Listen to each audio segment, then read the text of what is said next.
여러분 안녕하세요. 매주 말 주간 세계 경제 탑 뉴스를 발췌 소개하고 제 의견을 곁들이는 위클리 탑픽스 오브 글로벌 이코노미 편집자 정견만입니다. 네, 7월 14일 위클리 탑픽스 오브 글로벌 이코노미 진행하겠습니다. 오늘도 4건의 뉴스를 발췌 요약하였습니다. 오늘의 토픽은 The Fed put could insulate stocks from trade wars, send Dow to 28,000. 즉, 지난주 제롬 파월 연준 의장이 금리 인하를 시사하는 비둘기파적 발언을 한 데 대해 시장은 이를 페드 푸스트로 받아들이고, 즉 페드가 무역 전쟁과 기업 이윤 감소로 인한 시장의 부정적 영향을 차단해 줄 것으로 판단하고, 이에 따라 주가가 기록적으로 상승하였다는 CNBC 보도 내용입니다. 두 번째 뉴스는 Coal Mine Canary, Singapore is starting to cough. 즉 수출 의존형 경제인 싱가포르 경제가 2분기에 마이너스 3.4% 성장하였는데, 이는 2012년 이래 최악의 성적으로 세계 경제의 위험을 사전 경고하는 신호라고 하는 블룸버그 뉴스입니다. 세 번째 뉴스는 Industrial gloom is getting harder to ignore.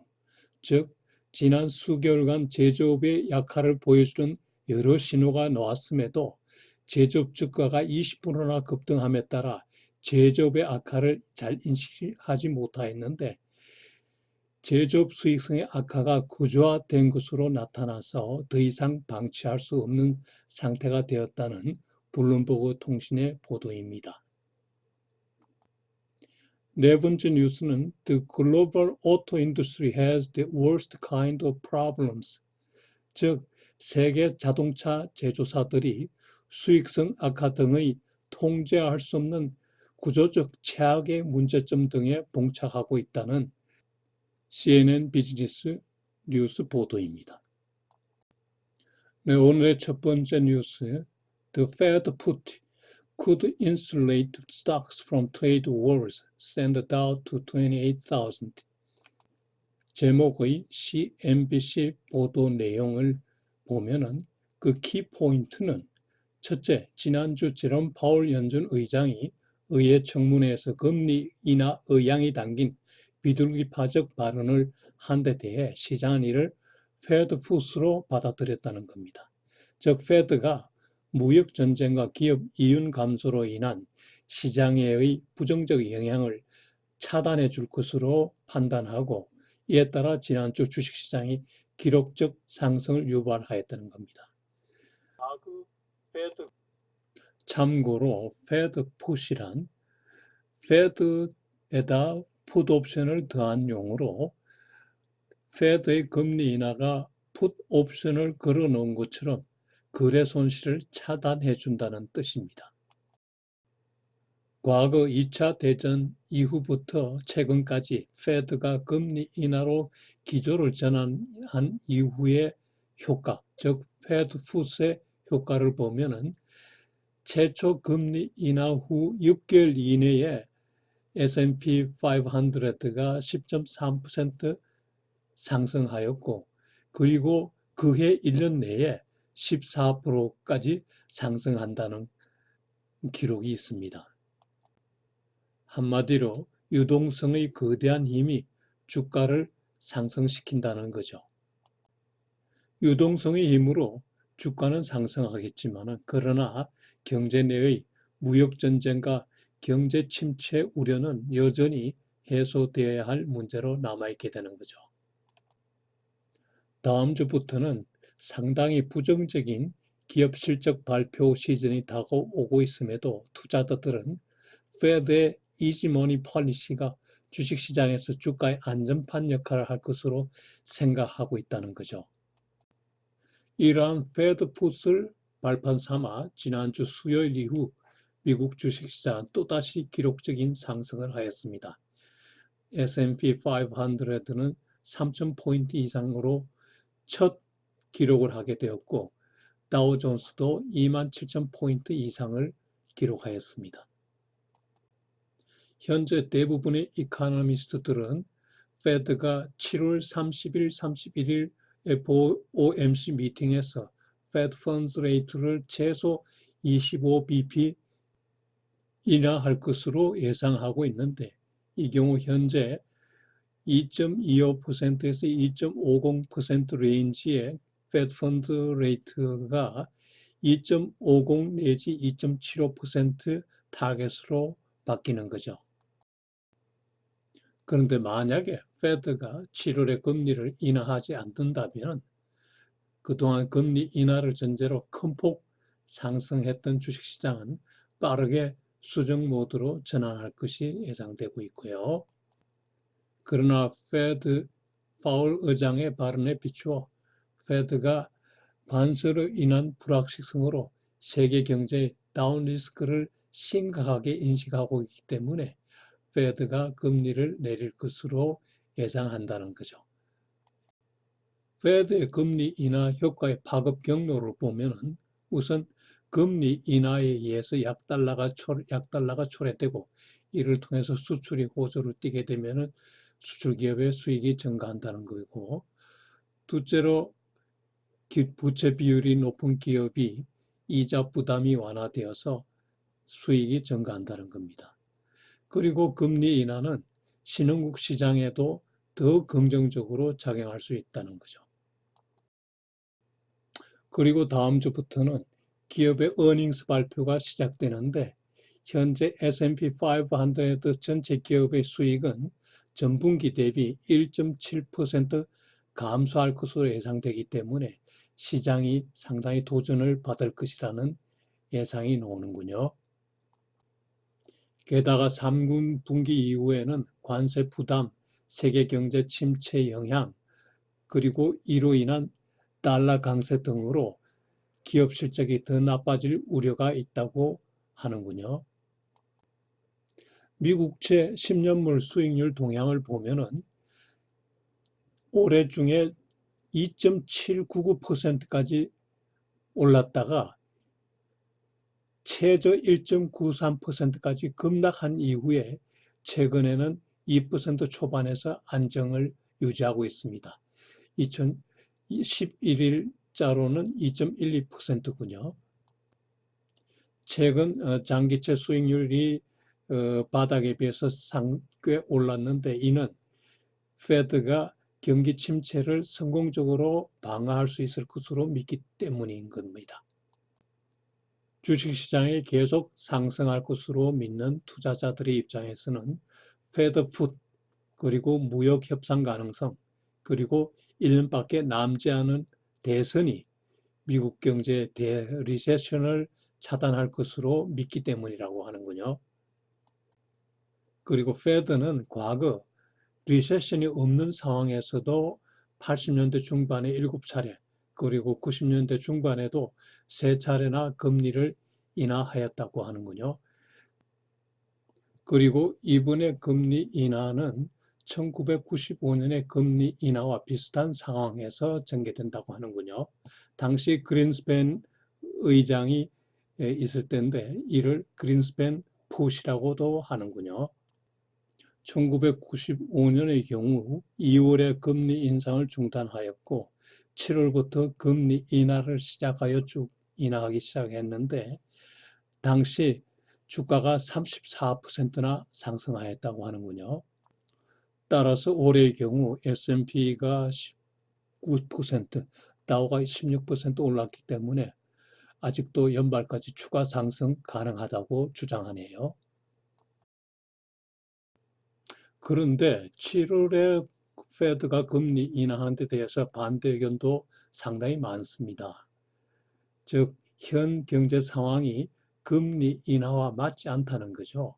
실업률이 50년 내 최저 수준이고 2%대의 견조한 경제 성장이 진행되고 있고, 또 고용지표도 호조이며, 그리고 6월중 소비자 물가, 지난주 금요일 날 발표한 6월중 소비자 물가가 2.1%나 상승하였습니다.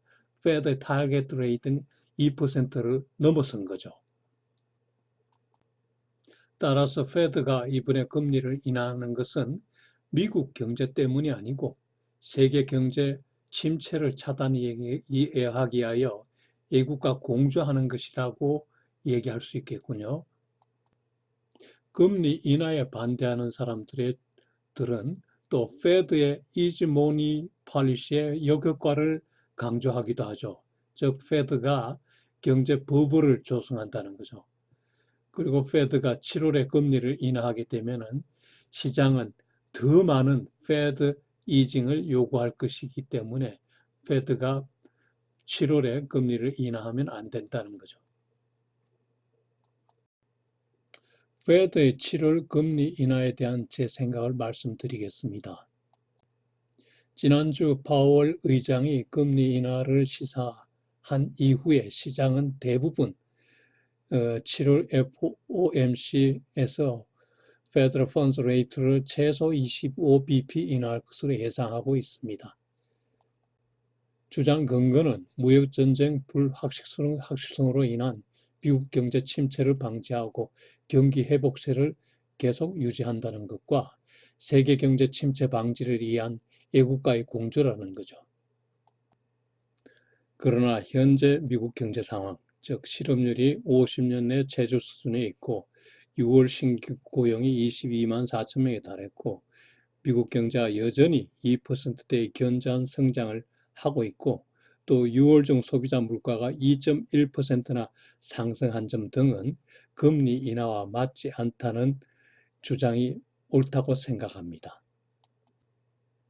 또한 최근 주식 등 시장 지표가 실물 지표와 상관없이 페드 풋에 의한 금융 유동성의 힘으로 급등하고 있기 때문에 자칫 미국 경제에 버블을 가져올 수 있다는 가능성이 높아 보이죠.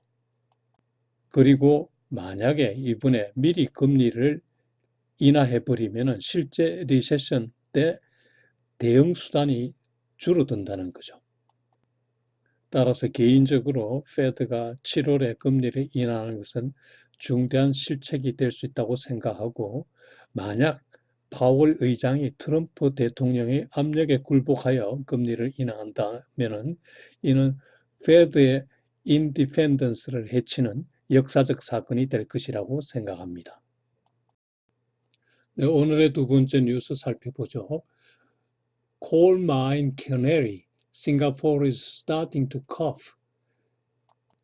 제목의 블룸버그 뉴스를 보면은 탄광의 위험을 알리는 크네리 새처럼 세계 경제 위험을 사전 경고하는 싱가포르 경제가 기침을 하기 시작했다는 겁니다. 지난주 발표된 싱가포르 경제는 2분기에 예상 0.5%보다 훨씬 못한 마이너스 3.4% 역성장을 하였는데 이는 2012년 이래 최악의 성적입니다. 수출 의존적 싱가포르 경제는 세계 무역의 선도지표 벨웨더 역할을 하는데 충격적인 3.4% 역성장은 미중 간 무역전쟁으로 인한 국제교역의 혼란을 보여주는 또 다른 징표가 되고 인근 아시아 국가의 경제 침체 우려도 자아낸다는 거죠. 중국 경제도 6월 수출이 1.3% 감소하고 수입은 7.3%나 감소하였는데 경제 침체로 인해서 수입 수요가 감소한 것을 반영한 겁니다. 한국 경제도 일본과의 외교적 마찰로 어려움이 가중되고 있다고 보도했는데 지난주 일본이 한국의 특수물질 수출 금지를 추가 보강하였다는 것과 이에 대해 한국이 특수물질을 북한에 수출 허용하였다는 일본 측 주장에 대해 국제조사를 요청하였다고 블룸버그가 전하는군요. 네, 오늘 세 번째 뉴스는 Industrial gloom is getting harder to ignore. 제목의 블룸버그 보도 내용입니다. 지난 수개월간 제조업의 약화를 보여주는 여러 징표가 나왔음에도 제조업체 주가가 20%나 상승함에 따라 제조업의 약화를 인식하지 못하였다는 거죠. 특히 파월 연준 의장의 금리 인하 시사 이후에 더욱 기록적인 상승을 유발하였다는 거죠. 그럼에도 UBS 투자 전략가는 과거 금리 인하에 의한 그 샴페인 버블은 기업 수익성에 대한 기대가 부정적이 되면은 금방 소멸한다고 경고를 하는군요. 즉 현재 제조업 분야의 그 평균 연간 예상 이익은 주당 38불 27전으로 연초 예상 39불 73전에 비해 많이 하락하였는데, 물론 전년 대비로는 여전히 6% 상승한 호조세이지만은, 그러나 자동차, 전자산업, 주택건설 등이 부진하고, 특히 문제가 되는 것은 수익성 하락이 무역 분쟁 불확실성, 6월 중 공장 주문 정체, 제조업 PMI 지표가 두 달 연속 하락한 점, 철도 운송량이 원유를 제외하고 모두 부진한 점, 트럭 현장 가격이 약세를 보이는 점 등과 연동되어 수익성이 구조적으로 계속 악화될 소지가 있다는 겁니다. 따라서 현재 제조업 주가는 버블이 좀 끼어 있다는 생각이라는 거죠. 제조업 동향을 알려주는 MSCI와 페스트널 컴퍼니 양사 모두 제조업 수요의 감소를 예고하고, 아울러 무역 분쟁과 관련 가격 인하에 직면하고 있다고 지적하는군요. 그리고 세계적 화학 제조사인 바스프 SE는 2019년도 영업이익이 전년 대비 30% 하락을 예상하고 있네요. 미국과 중국이 무역 휴전을 합의하였지만은 사실상 장기전에서 일시 휴식을 취한 데 불과하고, 중국이 미국산 농산물 대규모 매입을 서두를 필요도 없고, 또 협상 시간표도 없는 상황에서 금리 25% 인하가 산업체를 자극하여 새로운 투자를 유도할 수 있을까요?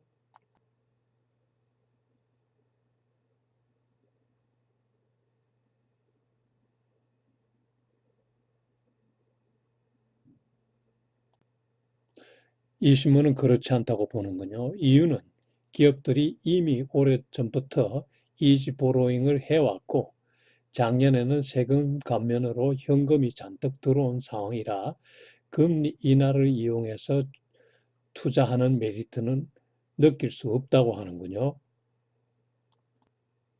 따라서 제조업 침체는 더 이상 무시할 수 없는 상황이 되고, 또 호전도 어렵게 될 것이라고 걱정하네요. 네, 오늘의 네 번째 뉴스는 The global auto industry has worst kind of problems.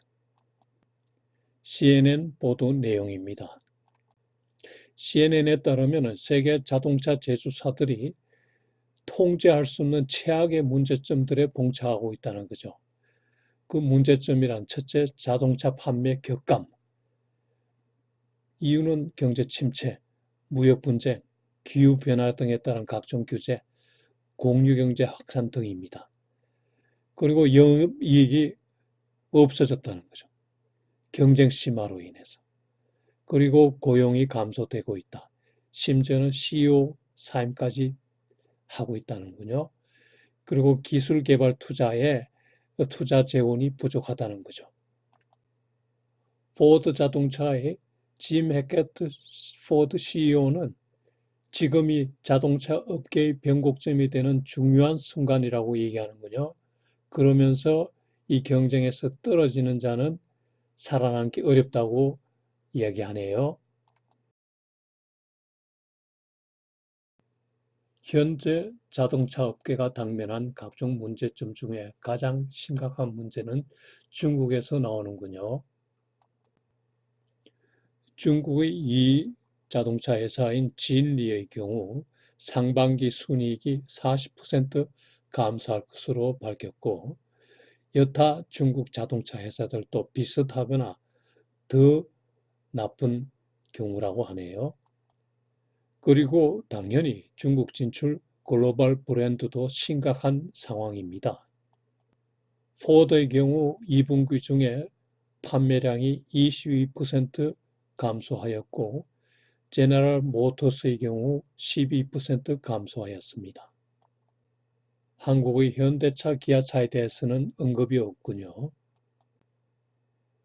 중국 자동차 시장은 작년에 20년 만에 처음으로 판매가 감소한 이래 올해 더욱 감소가 심화되는 상황입니다.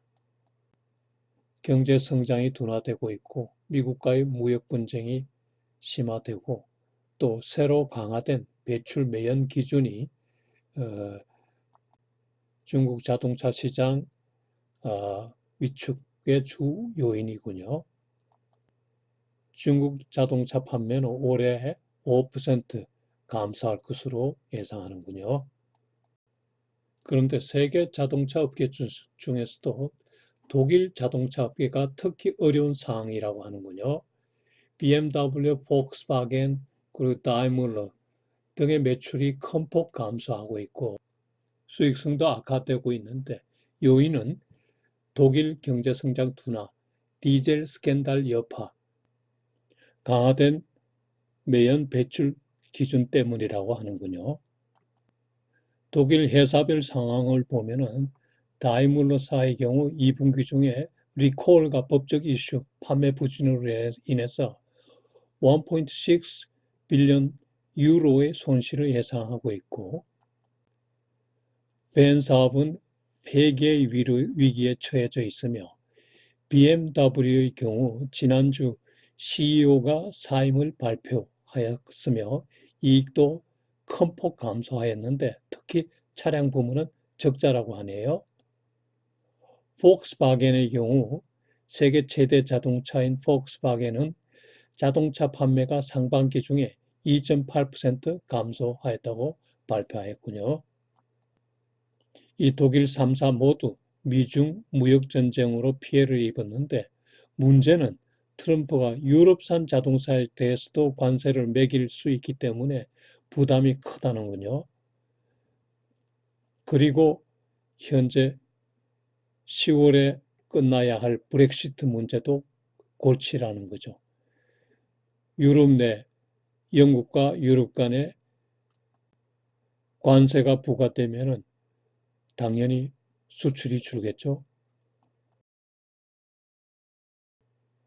현재 자동차 업계는 전기차, 자율주행차 투자를 위해서 각종 비용을 절감 중에 있는데 포드사의 경우 1만 2천 명 감원과 함께 유럽 내 6개 공장을 폐쇄하기로 하였고 그리고 제기와 랜드로버의 경우 4,500명을 감원하기로 하였군요. 그리고 혼다사는 영국 내에 공장을 폐쇄를 추진하고 있습니다. 그리고 자동차 업계의 재편도 급하게 진행 중인데 다이물러사와 BMW 양사는 차량 공유 및 자율주행 기술을 개발을 공동으로 하기로 하였고 혼다사는 제너럴 모터사와 자율주행차에 투자하기로 했으며 궁극적으로 합병으로 갈 가능성이 있다고 하는군요. 니산과 르노는 종전 연합을 지속할 계획으로 있으며 피아트 크라이슬러와 르노사와의 합병은 실패하였지만은 피아트 크라이슬러는 새 파트너를 물색 중에 있으며 지난주 금요일 폭스바겐과 포드사는 양사 간 협력을 상업용 차량 이해에도 확대할 계획이라고 밝혔습니다. 네, 세계 자동차 업계가 어렵다는 뉴스에 대해서 제가 참고로 한국 자동차 판매 동향, 그리고 세계 자동차 판매 동향, 향후 자동차 산업 전망에 관해서 제 의견과 함께 다른 자료를 첨가하여 올렸습니다. 이 자료 중에 2018년도 작년도 현대자동차가 전 세계적으로 453만 대를 팔아서 세계 6위가 되었다는 사실, 그리고 기아차가 290만 대를 팔아서 세계 8위가 되었다는 자료를 보면서 감명을 받았습니다. 한국 기업 정말 대단합니다. 훌륭합니다. 네, 오늘도 위클리 토픽스 오브 글로벌 이코노미를 끝까지 시청해 주셔서 대단히 감사합니다. 여러분 안녕히 계십시오.